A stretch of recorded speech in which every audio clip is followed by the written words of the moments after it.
I'm going to talk to you about two stories. One is a story about Jack Whittaker.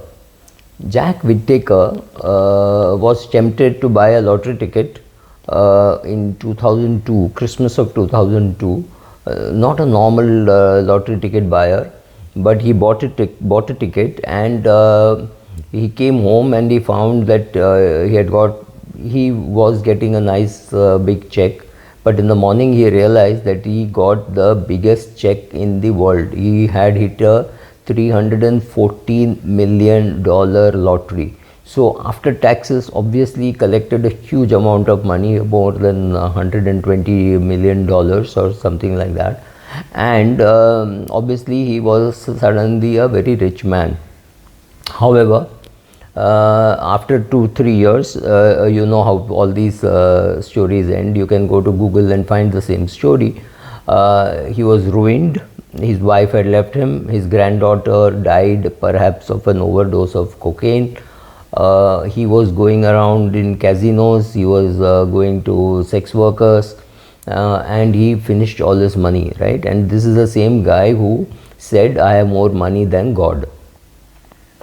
The other story is of Yudhishthir, who was invited to play who was invited to gamble, but it was not something which was not unheard of, right? So kings used to go and play a game of dice.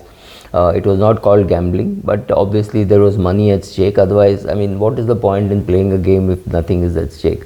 And then Yudhishthir got carried away so bad that Yudhishthir staked his kingdom, his brothers, and then lastly his wife.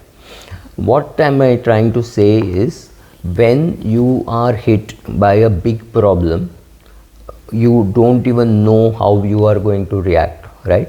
So here is Jack Whittaker, who was already rich. Remember, he was already rich. He had amassed something like $17 million in 2002. That was definitely not an amount to be scoffed at. Even today, it's not an amount to be scoffed at. So if you take 2002 and you assume that it would have doubled 3 times, the money would have doubled 3 times in 23 years, at 10%, then you're talking of 300 million, 600 million, 12, about a billion. He would have had, in today's prices, you're talking of a lottery of $1 billion, but he already had 17 million, which is today 50 million US dollars, adjusted for inflation, right? So it's not a small amount of money by any stretch of imagination. And you would have definitely told yourself, if you are a guy who is so successful, you have handled money. It is not that you have never handled money. It's not that you had a net worth of $10,000 and you suddenly got 314 post tax, maybe over 120,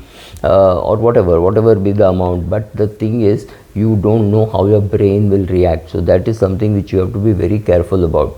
So the best thing to do when you hit such a big amount is straight away go and put it in a liquid fund and say, I will react to it only after 3 months, 6 months, etc. Because there's a tendency that you will get carried away. So it's very important to understand that we do not know how we will react when we are put into very difficult circumstances, right? So when you fall down, for example, this is a personal experience. When you fall down and you have a bag in your hand, or you have a phone in your hand, something you have in your hand, the chances are that you will go and hit the ground holding it. So if it's a bottle and it breaks, your hand gets damaged because of the glass. But if you just throw your hands open and you fall, chances are your mobile will be protected by the Gorilla Glass and by the cover that you had, and your hands also, nothing would happen, because you'd go and hit your hand, right? The impact it will take, or you hit it like this, it will take this impact. It's not so difficult to take. But when you hold something and you hit, then the impact is much worse. What has happened? You could not just give it up. That is what happened with you, and that is exactly why you got hurt. Similarly, for your biases and for your investments, you have to be careful about what you are holding on to. To think we know how we will react under stress is wrong. We have no clue how we will, unless you are in a group and the whole group tells you what to do, and you are able to understand and in a cohesive manner act. I must give you this example. When we were on one of our trips to Tadoba to see a tiger, we were seeing a tiger. The tiger was nicely sitting. It was Matkasur, and Matkasur is a big male, and it's a pleasure watching it walk towards you or for you to take snaps. It's a great tiger to be tracking. When it was sitting there, we were attacked by a bunch of bees. Right, it just swooped on us. Somebody seems to have some monkey or some animal may have triggered it, and the bees attacked us. Now, luckily for us, we were 3-4 photographers and one driver in the jeep. So therefore, I always carry a big, huge towel to cover the cameras, lenses, etc. It's not always possible to put on the lens cap, so you put a big. So we all had. It could be a big Turkish shawl, it could be a lungi or anything.